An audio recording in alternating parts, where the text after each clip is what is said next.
Thank you, Karen. Well, my name's Simon. Good morning, I should say first.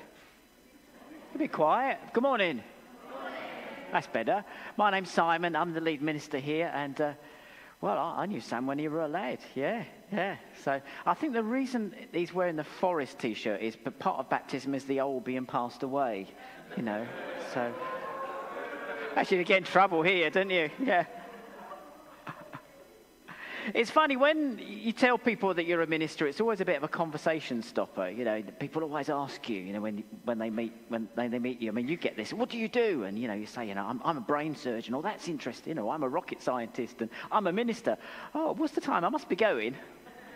And I don't know, people think we must live sort of weird sort of lives where we spend all day praying and all day doing spiritual things. But actually, I like doing ordinary things, and I like watching a bit of TV. And the other day, I was watching these guys. Oh dear, and they're not coming up. Here we go. Nothing happening there. There we go. Oh, they're back. I was watching. Oh, they're gone again. They're back. I was watching these guys. And of course, I'm sure you recognise them.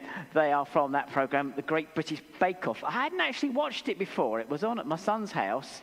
And I thought, this is quite good, actually. I mean, I'm usually more into EastEnders, the intellectual programmes, but not the cookery programmes. And it was really great. And if you haven't watched the programmes, it's a competition where amateur bakers try and create masterpieces. But often they don't quite end up like that. And in the episode I was watching, there was a guy called Hassan, one of the contestants. And he had big plans, and he said what his plans were. And he wanted this masterpiece, this great perfect cake. And this is what it came out like. His plans for a masterpiece ended up as a masterpiece. Get it? What do you think? Oh, no, you didn't find that funny. Never mind. Sponge falling apart, cream everywhere, just a big soggy mess. And of course, they like to dramatise things. And there was The Waiting. Paul Hollywood, who's the chef who kind of runs the thing, he was examining it very carefully, and he always does it so that it's very dramatic. Prue Leith poked at it. Alison and Noel stared at it. And then at the end of the programme, of course, everyone sat down and they're waiting, for who's the champion baker that week and who's going to go home. And you could see Hassan waiting there nervously, and we all knew it was going to be him. Sorry if you haven't seen that episode yet. This is a bit of a spoiler. And then Alison Hammond said, Hassan, you're going home. And his dreams collapsed, just like that cake. And actually, I was watching this and thought, life can be a bit like that. Life can just turn out a bit rubbish. You have all these dreams and suddenly they collapse. You start out for the best intentions. You want to do the best for your family, for yourself, and for your friends. You have these big plans, and then at the end, you've got a big soggy mess. And then comes the waiting. Waiting to see what happens next. Waiting for life to get back on an even keel. Maybe even waiting for embarrassment and shame to die down. I remember going into a shop. I was going to ask for a job. And I burst in there all excited into this supermarket. And as I opened the door, it swung open too far. And I knocked over this very carefully placed display. And it went all over the place. And they would say, "What do you want, young man?" I was, "Have you got any jobs going?" They didn't give it to me, But I was just kind of waiting for the embarrassment to fade, because all the neighbours were watching me. And you could tell they used to gossip a lot round there. And they'd be saying, "Oh, Simon's done it again. He's knocked it all over again." You know what it's like. And life sometimes can be like that, can't it? It doesn't always pan out the way we want to. And when everything goes wrong, when it all goes pear-shaped or cake-shaped, the question we often ask is, how do we cope? Actually, that's a question I've been asking myself recently. Since January, my dad's been in and out of hospital. And twice we thought we were going to lose him. We nicknamed him Lazarus. He had an operation, a massive operation. He was 88, and it was 50-50 chance of him getting through. So I prepared myself, and then we got the phone call saying, he's done it, he's through. And that was great. And we all went to see him, and he was telling me not to be too clumsy. First thing he said to me was, "Simon, don't tread on my oxygen tank, will you, on my oxygen pipe, will you?" He was back when we were children. I think, "Careful, don't knock that over, Simon," he was saying. And then I went home, kind of very happy about that, and I got a phone call from my sister that night, and she said, "Dad's actually hit a crisis and he might not pull through the night." There wasn't time to get back down to Essex. Next morning, I saw a text from my sister saying he's rallied, he's pulled through, and then he sort of was well for quite a long time. And then last week he had a chest infection, and it took him. It affected his heart. He was in hospital for some days, and he went to heaven, and we lost him. And life feels messy. It's not easy sitting around a loved one, saying goodbye to them. It's not easy watching them take that last breath. But I can tell you this, it's better to face that with Jesus than without him, knowing that he was there in that situation. And actually to pray with my dad, and for my dad to reach out to Jesus and actually quote the words that Jesus had spoken, that he'd gone to prepare a place for him. So here's what I found. Life gets messy, but Jesus is steady. And if you're not a Jesus follower, I'm not here to pressure you, but I want to invite you to check this out for yourself. Because that's what Sam's found. Sam's found that Jesus is in his life and makes all the difference. It's not going to mean that his football team are going to win all the time. Well, you might have a better chance at it not being Forest. I'm going to really get into trouble today, are you? But he knows in every situation, Jesus is in there with him because Jesus has changed his life.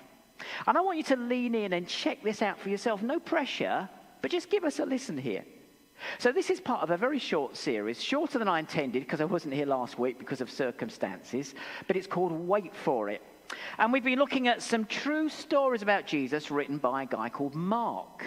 John Mark actually was his full name. And John Mark worked with Peter. He was kind of an assistant of Peter, who was an early follower of Jesus right from the beginning. And he got all the facts from Peter and he wrote them down and he circulated them to all the Jesus followers who were around at that time.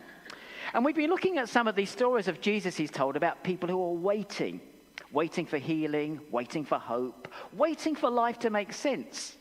And in every single one of them, Jesus shows up right in the middle of the waiting, right in the middle of the pain, right when life gets messiest. And you can't get messier and scarier than the storm we heard about a moment ago from Karen. The howling of the wind, the boat violently rocking to and fro, sea flooding from the deck. Well, that's a bit of a spoiler. We're going to look at that a bit more in a moment, but just let's step back and see where it all started. Now, this is going to date some of us, but I remember a TV program called 999. Anyone old enough to remember that? It was great. Michael Burke. And he always used to be walking along the seashore or something, and he used to say, what started off as an ordinary day turned into a nightmare. And sometimes when I get up in the morning, Michael Burke's in my head thinking, what's the nightmare today? What started off as an ordinary day. And that's exactly what happens here. I mean, it was kind of ordinary. I mean, this was Jesus. Nothing was ordinary in Jesus' life in these years. He was going around telling people about God being in their lives, healing the sick, doing amazing things, teaching them, and they hung on his every word, and they were exhausted. And they were going over to the other side of the Lake of Galilee to get some rest, to get some food, to get some sleep. It was a routine trip, just another evening crossing, nothing unusual. But the Sea of Galilee is notorious. It's like a basin ringed with steep hills. And at night, sudden storms roar down and whip up, and they suddenly whip up the water. And even the most experienced fishermen dreaded them. And this night, of all night, when Jesus is there with his disciples after that long day and all they want to do is sleep, it hits them. And they come very suddenly. 1 minute the water's calm, the next it's chaos. Wind screaming down the valley, waves smashing into the boat, water pouring in and swamping them. An ordinary crossing turns into a fight for survival. And where's Jesus in all of this? Asleep. Head on a cushion, out for the count. Now, I spent years wondering why he was asleep. Was there some deep reason why he was asleep? And I've discovered it. Do you know what it is? He was tired. That's the wonderful thing about Jesus. He's God. He's the Son of God, but he became a real human being. And he knew what it was like to be absolutely exhausted. He'd been teaching people, healing them, pouring himself out on them all day. He's not floating above the mess and the difficulties of life. He's right there in it, fully human, fully God, right there in the boat with him. And he didn't send them off in the storm on their own. He was with them. But he was asleep because he was tired. And that's when his friends cry out. And I know if you're not a Jesus follower, you might think prayers are quite neat things, you know. People kind of read prayers and they're quite impressive, but this was not neat at all. It was a cry of panic, but it was a kind of prayer. They said, "Teacher," that was their word for him, "Teacher, don't you care if we drown?" That's a real honest prayer, isn't it? And did you catch that? It wasn't just, "Don't you care if I drown?" It's, "Don't you care if we drown?" Don't you get it, Jesus? You're there in the boat with us. We're going under. What are you going to do about it? Just sleep and we all drown and you drown nicely in your sleep? That's the sound of desperation. You know, maybe you've said something like that too. "Don't you care? Don't you care?" But he's in there with you. And Jesus gets up. No panic, no scramble. And we're told that he got up, rebuked the wind, and said to the waves, "Quiet, be still." Actually, in the language that was originally written in, which was Greek, literally it is, "Be muzzled." You ever seen one of those scary dogs, you know, and you kind of back off from those dogs?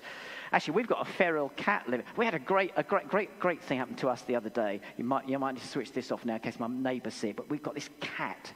Apologies if you're a cat lover, but I hate it. You know, is it all right to hate cats as a Christian? But what it does is it comes in our garden, it leaves us little presents, but also it waits for the pigeons to land and it kills them in our garden and leaves feathers all over it.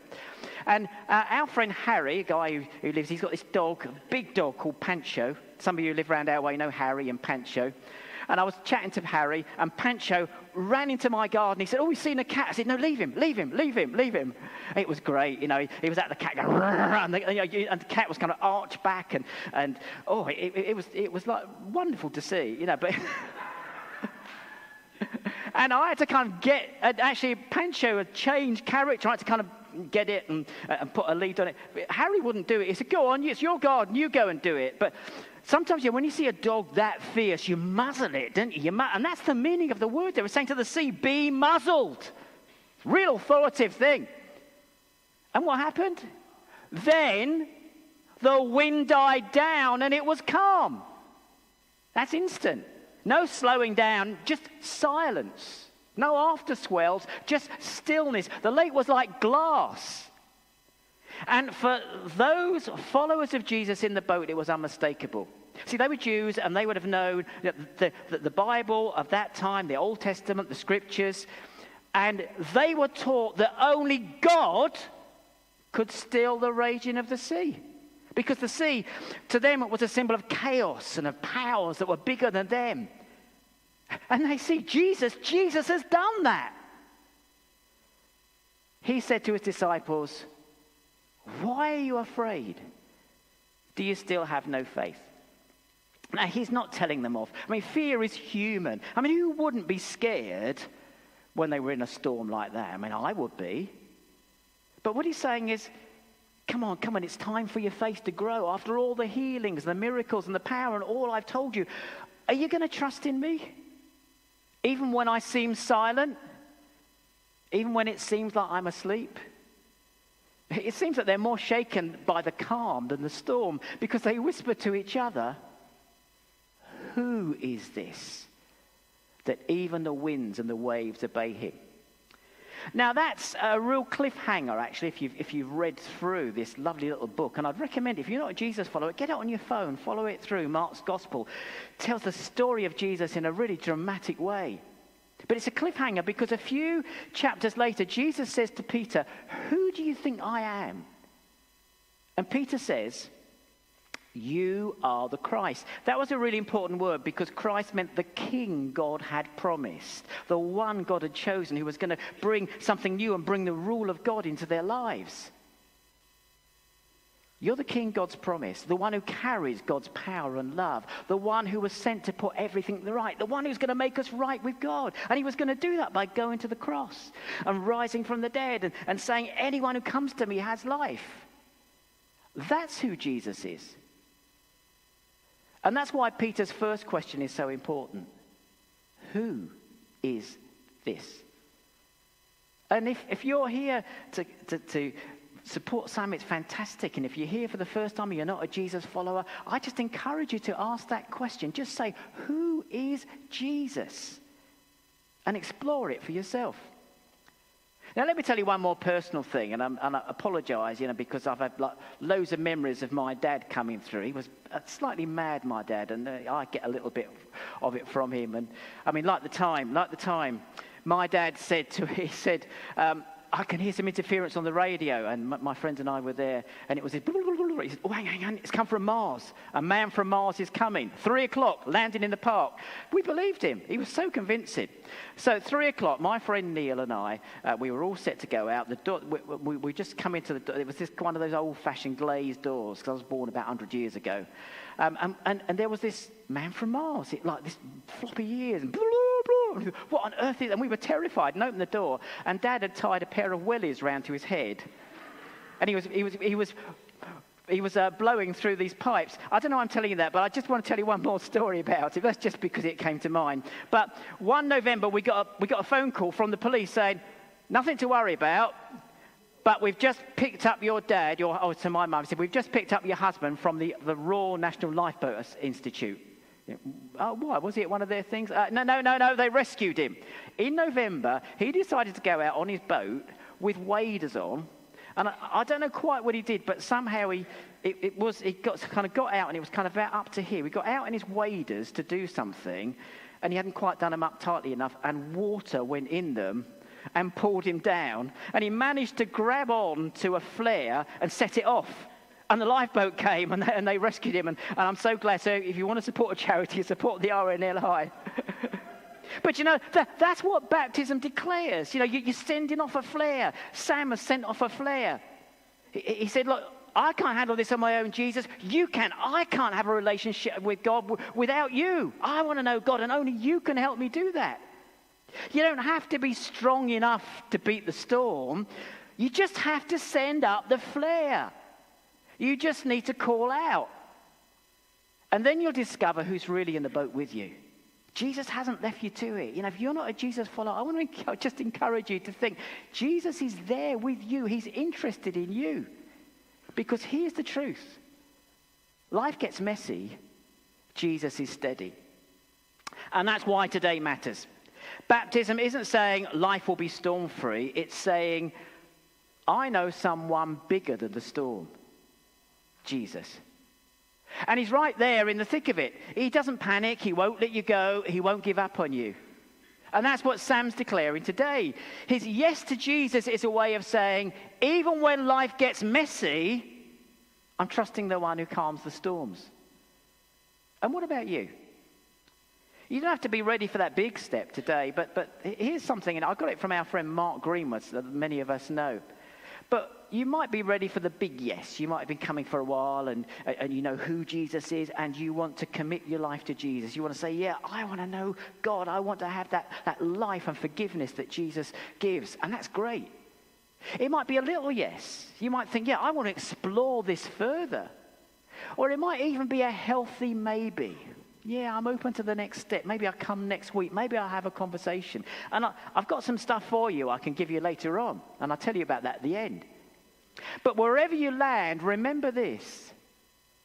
Life gets messy, but Jesus is steady. So here's my invitation. When life gets chaotic, when life gets hard, when you're wondering what's going on, do what the disciples did. Call out. Just say, Jesus, help me. You don't have to have any wordy, impressive prayers, because Jesus is right there with us.